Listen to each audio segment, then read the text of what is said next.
Guys, this is Kamlesh Verma and I welcome you all in Aurora IAS and this is lecture number 6 of our Ancient Indian History series। और इस period में मतलब इस lecture में we will begin with our Vedic period. ठीक है, पिछले lecture में हमने क्या कंप्लीट किया था? इंडस वैली सिविलाइजेशन को कंप्लीट किया था and today I will connect Indus valley civilisation with Vedic period. ठीक है, और उसके बाद वैदिक पीरियड पे हम आ जाएंगे। ठीक है, कंप्लीट तरीके से। यूजुअली वैदिक पीरियड में हमें इनकी social, economic, political and religious life जाननी है, वो चाहे प्री वैदिक पीरियड हो चाहे वो पोस्ट वैदिक पीरियड हो। ठीक है, और साथ ही साथ मैं आपको कुछ वैदिक लिटरेचर के बारे में बताऊंगा। यूजुअली डिटेल में यहाँ पर कवर नहीं करूँगा वैदिक literature because it is a part of art and culture. जब आर्ट एंड कल्चर की सीरीज़ करेंगे तो वहाँ पर डिटेल में कवर करेंगे। ठीक है, तो इससे पहले कि मैं लेक्चर में आऊँ, मैं आपको हमारे पीजीपी बैच के बारे में बताना चाहूँगा। And this time 35+ students are writing mains from our side. Okay, और जिसका प्रूफ आपको हमारे टेलीग्राम चैनल मिल जाएगा aurora.is/aurora.is। और अगर आपको कोई भी इश्यूज होते हैं रिगार्डिंग आर प्रोग्राम तो you can contact on these 2 numbers and these are mind map books. ठीक है, these are mind map books जिनको आप परचेज कर सकते हैं for the revision purpose. Recent में हमने एथिक्स की माइंड मैप बुक भी रिलीज़ की है and you can buy them from Flipkart and Amazon. ठीक है, आई होप कि बाहर से कुछ ढोल नगाड़े की आवाज़ नहीं आ रही है, otherwise I have to stop the lecture because side में एक शादी है तो उनका धड़ धड़ धड़ धड़ लगा हुआ है। But I can not stop the lecture because हमें भी टाइम पे लेक्चर डिलीवर करने पड़ते तभी आपके पास टाइम पे लेक्चर्स आते हैं। ओके, तो आई होप कि कुछ ज़्यादा नॉइज़ नहीं है। Okay, so let's begin. तो देखो, मैंने आपको बताया था कि भैया हड़प्पन सिविलाइजेशन का जो एंड है, ठीक है, उस पर 2 थ्योरीज आती है। एक आती है क्लाइमेट चेंज की थ्योरी कि भैया उस टाइम पे बहुत ज़्यादा क्लाइमेट चेंज हो रहा था। ठीक है, फॉर एग्जांपल रिवर्स अपना कोर्स चेंज कर रही थी, काफ़ी भूकंप आ रहे थे, एवरीथिंग वाज देयर। और कुछ जो साइट्स थी बच गई तो उनका विद टाइम डिक्लाइन हो गया। ठीक है, तो इसको सबसे ज़्यादा एक्सेप्ट किया जाता है। ठीक है, स्कॉलरली लैंग्वेज में सबसे ज़्यादा इसको एक्सेप्टेंस है। वहीं दूसरी थ्योरी थी आर्यन इन्वेजन की थ्योरी। ठीक है, आर्यन इन्वेजन की थ्योरी जिसे रिजेक्शन ज़्यादा मिले हैं because it was imperialist theory. ठीक है, ये इम्पीरियलिस्ट लोगों ने ज़्यादा प्रमोट की। इम्पीरियलिस्ट मतलब ब्रिटिश लोगों ने अपने राज को जमाए रहने के लिए। ठीक है, वाइट मैन बर्डन थ्योरी पे आप किसे कह सकते हैं, मतलब उसी से रिलेटेड थी ये। ठीक है, अब देखो, आप ये बताओ कि आर्यंस कौन थे?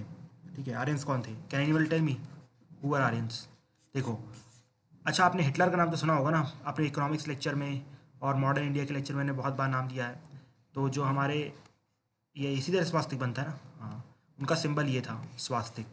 ठीक है, because this swastik symbol belongs to Aryans. ठीक है, जो स्वास्तिक का सिंबल है वो आर्यंस को बिलोंग करता है। देखो, एक्चुअली में आर्यंस ना एक लिंग्विस्टिक ग्रुप थे। आर्यंस एक लिंग्विस्टिक ग्रुप था, मतलब आप कह सकते हैं आर्यंस बहुत सारे ग्रुप से मिलकर बना हुआ था ये। अब इसमें अलग अलग लैंग्वेज ये लोग बोलते थे। ठीक है, अलग अलग लैंग्वेज बोलते थे और इसमें से एक लैंग्वेज थी संस्कृत। एक लैंग्वेज थी संस्कृत। अब देखो, मैंने आपको बताया कि क्लाइमेट चेंज उस टाइम पे हो रहा था, ये मोस्ट एक्सेप्टेबल थ्योरी है। तो आप सब जानते हैं साइबेरिया के बारे में। ठीक है, साइबेरिया के बारे में, वहाँ पर हाई प्रेशर जोन बनता है। आपने ज्योग्राफी में पढ़ा होगा, नहीं पढ़ा होगा तो यू विल स्टडी देयर कि भैया वहाँ पर हाई प्रेशर जोन बनता है और हाई प्रेशर जोन में डाइवर्जेंस होता है। ठीक है, विंड्स का डाइवर्जेंस होता है। जब विंड्स का डाइवर्जेंस होगा तो ठंडी ठंडी हवाएं आएंगी। तो ये इन लोगों को दिख रहा था, आर्यंस लोगों को सबको दिख रहा था कि भैया डाइवर्जेंस होगा, उसकी वजह से हमें प्रॉब्लम होगी, हम सब सर्वाइव नहीं कर पाएंगे, हम सब मर जाएंगे। और ये लोग यूजुअली सेंट्रल एशिया के पार्ट में रहा करते थे। ये जो हमारे लोग थे आर्यंस लोग, जो एक लिंग्विस्टिक ग्रुप था। लिंग्विस्टिक ग्रुप मतलब बहुत सारी लैंग्वेज बोलने वाले लोगों के ग्रुप को आर्यंस कहा जाता था। ठीक है, आर्यन कहा जाता था। और ये लोग कहाँ रहते थे? यूजुअली सेंट्रल एशिया वाले रीजन में। अब बहुत बड़ा रीजन था, ठीक है, सेंट्रल एशिया वाले रीजन में। और ये लोग गडरिया थे। गडरिया मतलब पेस्टोरलिस्ट, मतलब इनकी जो मेन वेल्थ थी वो गाय, भैंस, भैंस नहीं वैसे गाय थी, मैक्सिमम गाय थी। ठीक है, most of the time it was गाय, मतलब काऊ थी।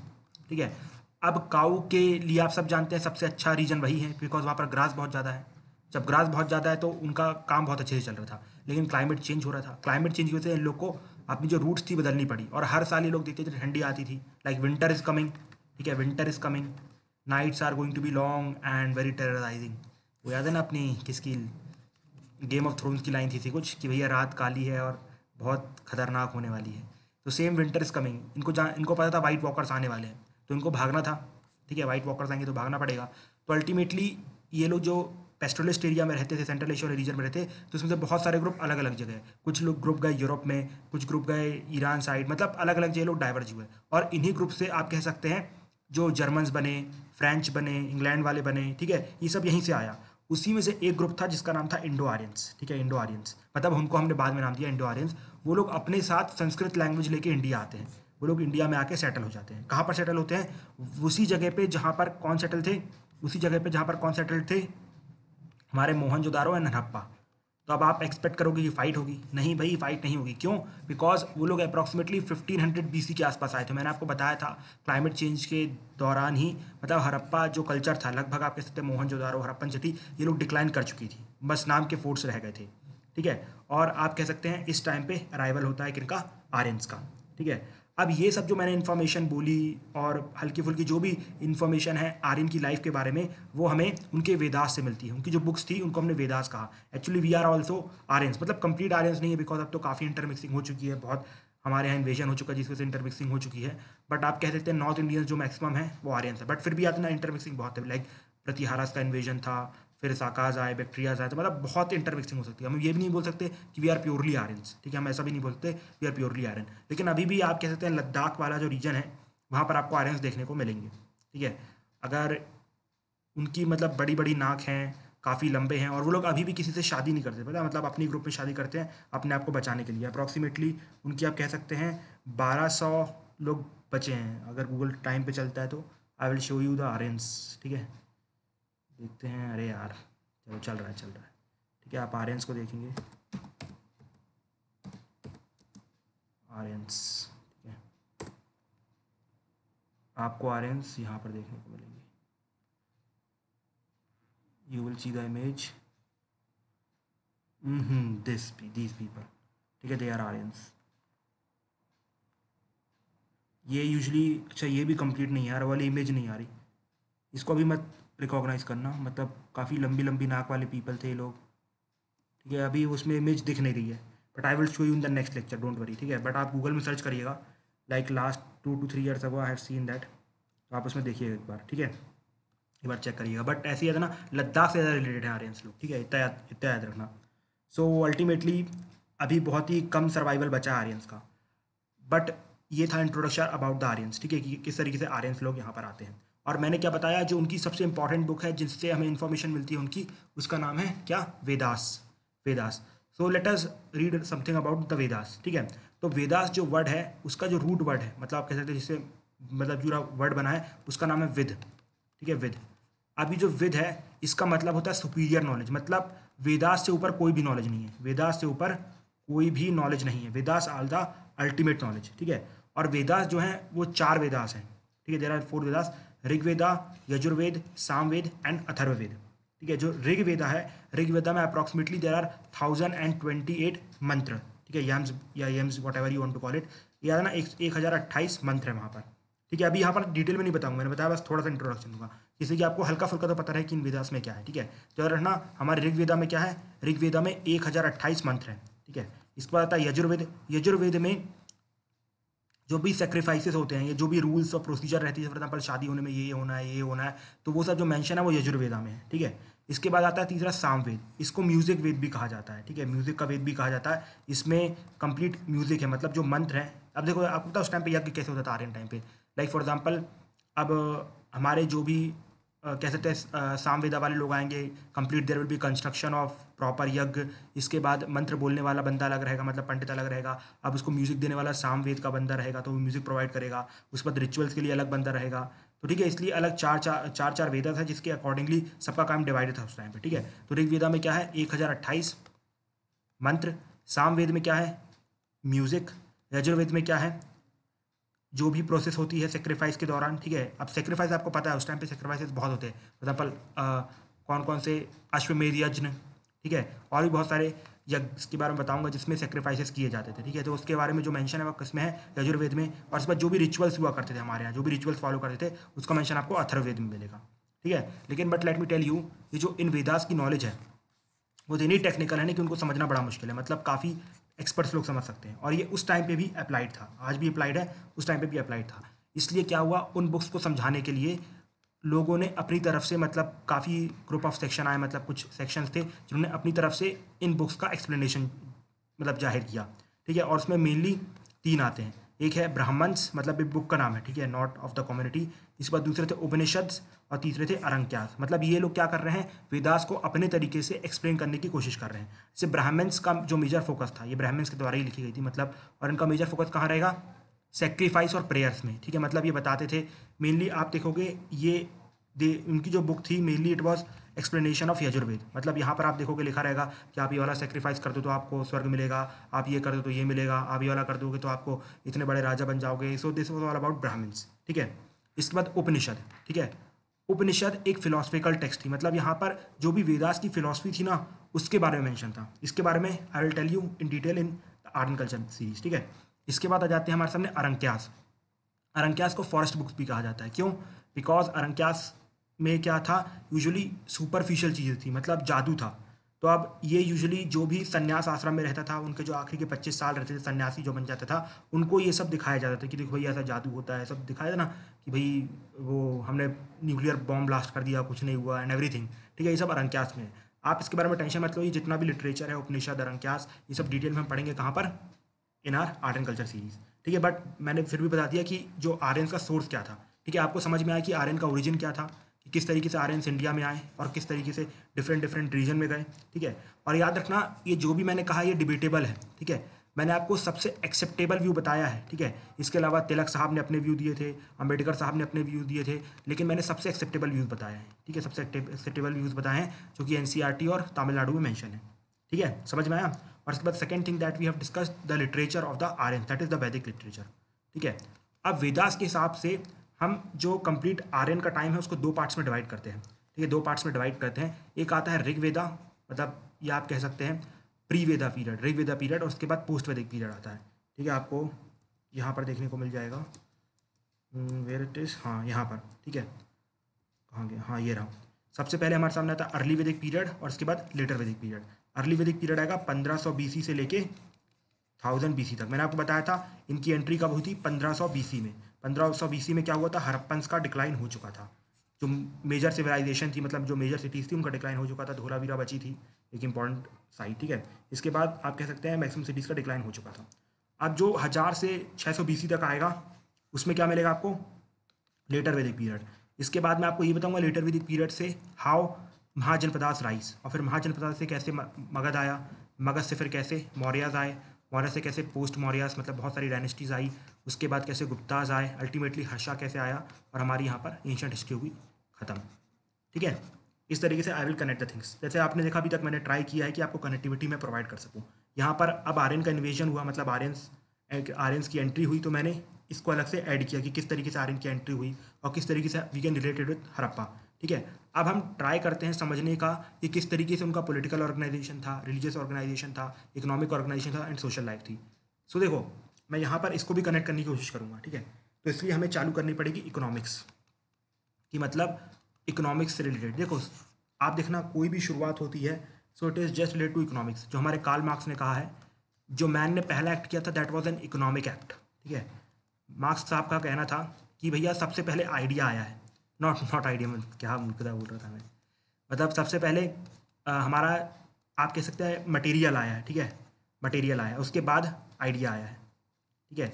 मतलब जो आइडिया है ये फॉल्स कॉन्शियसनेस है और जो मटेरियल है वो रियल कॉन्शियसनेस है। मतलब आप ये सोचो, मार्क्स साहब का ये कहना था कि जब तक आप खाना नहीं बनाओगे, खाना नहीं खाओगे, खाना के लिए खुदाई नहीं करोगे, काम नहीं करोगे, तो आप कैसे सोचोगे, ये मार्क्स साहब का कहना था। इसलिए we are going to start our journey from the economic conditions of the Aryans. देखो मैंने आपको बताया आर्यंस यूजुअली पेस्ट्रोलिस्ट पीपल थे, ठीक है। आज तक उन्होंने खेती नहीं की थी इससे पहले, ठीक है, इंडिया में आने से पहले। मतलब आप कह सकते हैं एक्सपेरिमेंटेशन बेसिस में की होगी, बट मास बेसिस में उन्होंने खेती नहीं की थी कभी भी। उनका जो मेजर डिपेंडेंस थी वो सिर्फ और सिर्फ किस में थी, गाय में थी, ठीक है, गाय में थी। देवर पेस्ट्रोलिस्ट, उनके लिए मेन काम गाय थी, ठीक है। इसलिए आप देखोगे ऋग्वेदा में अप्रॉक्सीमेटली मोर देन 100 टाइम्स आप गाय का मेंशन देखोगे, हर जगह गाय का मेंशन देखोगे, ठीक है। अब देखो, अब उनका जो मेनली जो इकोनॉमी थी किसमें डिपेंडेंट थी, गाय में, ठीक है। अब यूजुअली इसलिए आप देखो आर्यंस के अंदर ना बहुत सारे ग्रुप्स थे, बहुत सारे ट्राइबल ग्रुप्स थे। मैंने बताया था आर्यंस पहले एक बड़ा सा एक लिंग्विस्टिक ग्रुप था, ठीक है, लिंग्विस्टिक ग्रुप था। अब उसमें से कुछ लोग जर्मनी साइड चले गए, कुछ लोग फ्रांस साइड चले गए, और एक ग्रुप हमारे पास आया जिसमें इंडो आर्यंस थे। अब इंडो आर्यंस के अंदर भी ना बहुत सारे ग्रुप्स थे, इंडो आर्यंस के अंदर भी बहुत सारे ग्रुप्स थे, ठीक है। इंडो आर्यंस के अंदर क्या था, बहुत सारे ग्रुप्स थे। अब ये लोग ना गाय के लिए लड़ते रहते थे, जिसके पास ज़्यादा गाय हैं वो सबसे ज़्यादा पावरफुल है, ठीक है। अब सिंपल सी बात है भैया, आपको गाय चाहिए तो आपको बैटल लड़ना पड़ेगा, ठीक है। जब आप बैटल लड़ोगे तो आपको कोई ऐसा पर्सन चाहिए रहेगा जो उसे कोऑर्डिनेट करे, ठीक है। तो इनकी इकोनॉमिक कंडीशन के अंदर ही आप देखो, इकोनॉमिक कंडीशन के अंदर इन्होंने एक नई पर्सनैलिटी को जन्म दिया जिसका नाम था राजन और किंग, ठीक है, राजन और किंग। और उस टाइम पे उसका काम सिर्फ और सिर्फ इतना था कि भैया आप बैटल्स को ऑर्गेनाइज करोगे, आप हमारे पर रूल नहीं करोगे, ठीक है, आप हमारा कोई वेलफेयर मत करना, बस हमारे लिए बैटल को लीड करना, सिर्फ यही काम था उनका। बिकॉज उनकी मेन वेल्थ थी क्या थी, गाय। और गाय को बचाने के लिए क्या चाहिए था हमें, कैटल को बचाने के लिए क्या चाहिए था, राजा की ज़रूरत। बिकॉज वो जब तक आप एक तरीके से ऑर्गेनाइज वे में फाइट नहीं करोगे तो आप हार जाओगे। और बिकॉज ये लोग इंडोरेंस थे, अपने अपने ग्रुप्स थे, एक दूसरे में लड़ते रहते थे, ठीक है। अब देखो सिंपल सी बात थी, अब ये जो किंग है अपने दम पे तो काम नहीं करेगा, ठीक है। तो इसके लिए उनको कुछ बंदे प्रोवाइड किए गए थे जो उस टाइम पे काफ़ी वेल रेड पर्सन थे, पंडित थे, पुरोहित थे, ठीक है, पंडित और प्रीस्ट, पुरोहित, और साथ ही साथ कमांडर हुआ करता था जो किंग की मदद करता था। अब देखो मैंने आपको बताया कि इनका काम लोगों के ऊपर रूल करना नहीं था, सिर्फ और सिर्फ इनकी गाय बचाना, मतलब इनका कैटल बचाना था। इसलिए आप देखोगे कि उस टाइम पे कुछ कमिटीज़ भी थी जो कि राजा को बार बार गाइड करती थी, फॉर एग्जांपल सभा, समिति और विधाता, ठीक है। जो सभा कमेटी थी उसका काम था मेनली हमारे किंग की हेल्प करना।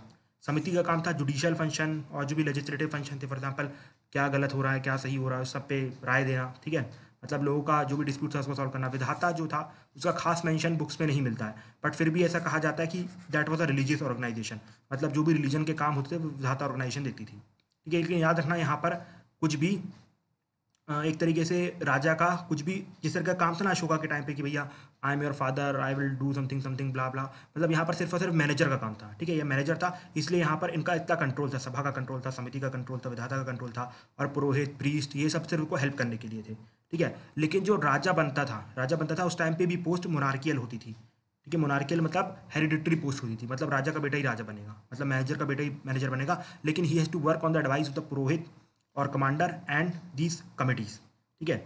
अब मैंने आपको बताया था कि बहुत सारे वहाँ पर क्या थे, ट्राइब्स थे, ठीक है। उसमें से कुछ इंपॉर्टेंट ट्राइब्स थे, भरत, मत्स्य, यदुस, पुरुष, ये सब इंपॉर्टेंट ट्राइब्स थे, बिकॉज मैंने बताया आर्यंस के अंदर बहुत सारा डिवीजन था, ठीक है।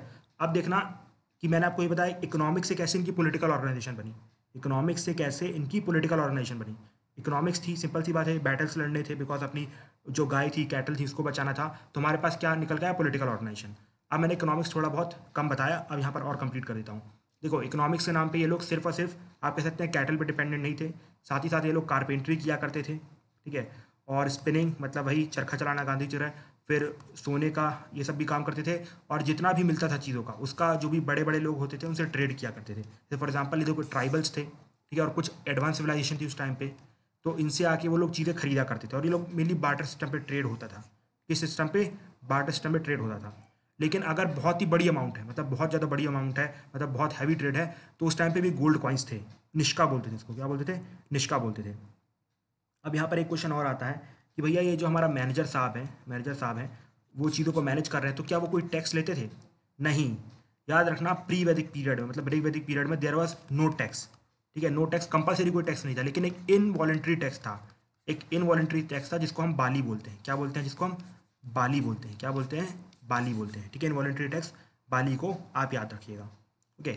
अब इसके बाद एक there is a dispute here कि भैया ये लोग गाय आय नहीं खाते थे, गाय का बीफ नहीं खाते थे, मतलब मांस नहीं खाते थे, because that was a sacred animal, ठीक है। इस टाइम पे हमारे यहाँ बड़ा cow lynching and blah blah दुनिया भर की चीज़ें चल रही हैं, लेकिन in Vedas there is a mention of a word which is known as गोघाना, ठीक है, गोघाना, आप सर्च कर लीजिएगा। सो जो गोघाना है, इसको यूजुअली इसको देख के बंदे भड़क जाते हैं, ठीक है।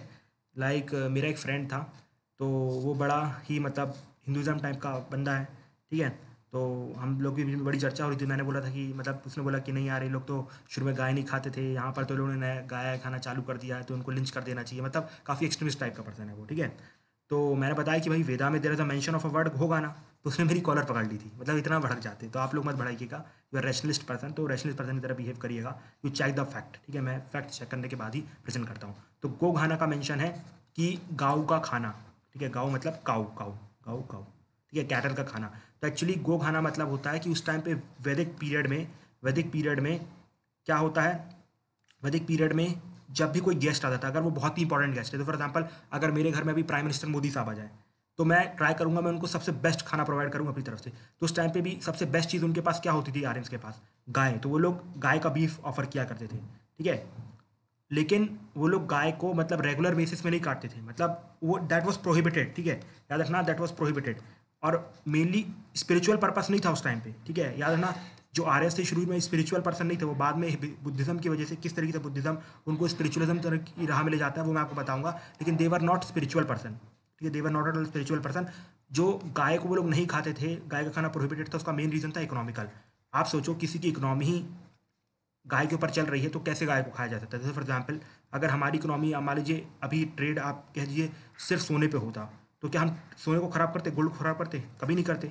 उसी प्रकार से इसलिए गाय खाना अलाउड था, लेकिन कई जगह इंस्टांसेस में मेंशन है, ऋग्वेदा में भी there was a mention of गो खाना। इसके बाद मेरा दोस्त बोलता है कि भाई अब तूने बताया सही बोल दिया, गुस्सा तो हो गया था, बट उसने बोला कि भाई जब तू आईएएस बनना तो क्या करना कि ये टर्म हटवा देना। मैंने बोला कि भाई ये काम तो प्राइम मिनिस्टर मोदी नहीं कर सकते, मैं कैसे कर सकता हूँ। Okay, so this was complete economic condition, ठीक है। मैंने आपको बताया इकोनॉमिक कंडीशन से किस तरीके से there was origination of political organisation, there was origination of political organisation, ठीक है। अब देखो, आप देखना कि किस तरीके से पॉलिटिकल लाइफ से इनकी सोशल लाइफ ओरिजिनेट होगी, ठीक है, सोशल लाइफ ओरिजिनेट होगी। देखो मैंने आपको बताया कि देयर वर इंपॉर्टेंट ट्राइब्स, ठीक है, देयर वर इंपॉर्टेंट ट्राइब, और सबसे इंपॉर्टेंट उस पर ट्राइब था एक भारत ट्राइब, ठीक है, भारत ट्राइब। और उसके उस टाइम पे राजा थे, भारत टाइम के राजा थे सुदासा, ठीक है। और सुदासा ने विश्वामित्र की मदद से, जो उनके पुरोहित थे विश्वामित्र, उनकी मदद से काफ़ी जो टेरिटरी थी उस पर कब्जा कर लिया था, ठीक है, काफ़ी टेरिटरी पे कब्जा कर लिया था। लेकिन उसके बाद उनको एक और अच्छे ऋषि मिले जिनका नाम था वशिष्ठ, ठीक है, ऋषि वशिष्ठ पूरे इंडिया में फेमस थे, पूरे वर्ल्ड फेमस थे वशिष्ठ ऋषि। तो उन्होंने क्या कर दिया, ऋषि विश्वामित्र को रिप्लेस कर दिया ऋषि वशिष्ठ से, ठीक है, ऋषि वशिष्ठ थे। अब सिंपल सी बात है, आप किसी ब्राह्मण को ऐसे रिप्लेस कर देंगे मतलब अपने मिनिस्टर को, तो उसको गुस्सा तो आएगा। तो अल्टीमेटली उसने क्या किया कि कुछ आर्यन ट्राइब्स को लेके, ठीक है, कुछ Aryan tribe like for example आप कह सकते हैं मत्स्या या दूस, इन सबको मिला के, और प्लस कुछ नॉन आर्यन ट्राइब्स को। मैंने बताया नॉन आर्यस कौन है, हड़प्पन्स लोग, ठीक है, जो लोग की ऑलरेडी वहाँ पर रहते थे। बिकॉज जो हड़प्पन्स भी खुश नहीं थे आर्यंस के आने से, तो हमारे ऋषि विश्वामित्र ने क्या किया, आर्यंस को और नॉन आर्यंस को मिलाया, ठीक है। तो यहाँ पर टोटल 9-10 किंग हो जाते हैं, मतलब इनको और भारत को मिला के टोटल 10 किंग हो जाते हैं, इसलिए इसे बैटल ऑफ 10 किंग्स भी बोलते हैं, ठीक है। अब ये बैटल फाइट किया जाता है, I think it was near river Ravi, एक बार चेक कर लेना, but I think it is river Ravi. तो रावी के फाइट साथ में बैटल होता है, और उसमें जो विश्वामित्र वाली जो टीम रहती है, मतलब ये 9 किंग वाली टीम रहती है, वो हार जाती है, आर्यन प्लस नॉन आर्यन हार जाते हैं। अब इसके बाद क्या होता है कि जो आर्यंस रहते हैं, ठीक है, they become the Shudras, there is a theory, ठीक है, दे बिकम द शूद्रास। और जो नॉन आर्यंस हैं ये लोग फ्यूचर में जाके अनटचेबल्स बनेंगे, ठीक है। मतलब क्या होता है कि इनके हारने के बाद आर्यंस को फिर भी ये लोग अच्छे से ट्रीट करते हैं, जो भारत ट्राइब है, बिकॉज इसके बाद पूरा भारतवर्ष इनके नाम पे जड़ दिया जाता है, पूरा मतलब मोस्ट ऑफ द रीजन रहता है आर्यवर्त का इनके हाथ में आ जाता है।